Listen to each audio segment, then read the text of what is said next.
ఇక రేవంత్ సర్కార్పై కేంద్ర మంత్రి బండి సంజయ్ తీవ్ర విమర్శలు చేశారు. జెన్జీకి అంటే 21 నుంచి 30 ఏళ్ల యువతకు మంత్రి పదవులు ఇవ్వాలని సీఎం రేవంత్ రెడ్డికి ఆయన సూచించారు. మాటల్లో కాకుండా ఆచరణలో ఇది చూపించాలని డిమాండ్ చేశారు. ఎమ్మెల్సీలను రాజీనామా చేయించి యువతకు అవకాశాలు కల్పించాలని, ఖాళీగా ఉన్న శాఖలను జెన్జీకి అప్పగించాలన్నారు. యువత కోటాలో వయసు పైబడిన వారికి పదవులు ఇవ్వడం కాంగ్రెస్కు అలవాటుగా మారిందని విమర్శించారు.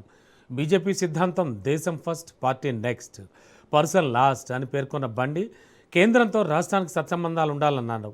ఇక ఘర్షణ వాతావరణం మంచిది కాదని సూచించారు. అలాగే కేసీఆర్ 10 ఏళ్ల పాలనలో, రేవంత్ రెడ్డి 2 ఏళ్ల పాలనలో అప్పులపై కూడా ఆయన విమర్శలు గుప్పించారు. నిధులన్నీ తీసుకొచ్చుకున్నాడు. తెలంగాణ రాష్ట్రంకి నిధులు కేంద్ర ప్రభుత్వం ఇచ్చింది. మళ్ళీ నెక్స్ట్ టైం ఏం చేసి నెక్స్ట్ టైంలో కేంద్రంతో ఘర్షణ పడ్డాడు. అతి తెలివి అయిపోయింది అనేది.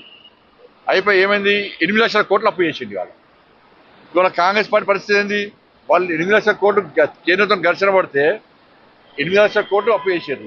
ఇవాళ కాంగ్రెస్ పార్టీ ప్రభుత్వం అదే 2 సంవత్సరాల్లో 2.5 లక్షల కోట్లు అప్పు చేశారు. మరి ఈ పద్ధతి మంచిది కాదు అని చెప్పి చెప్తున్నాం. మరి తెలంగాణ రాష్ట్రం అంటే జంజీలకు మంత్రి పదవులు ఇచ్చి రేవంత్ రెడ్డి గారు ఒక స్ఫూర్తిదాయకంగా ఉండాలని కోరుకుంటున్నాను. Nation first, party next.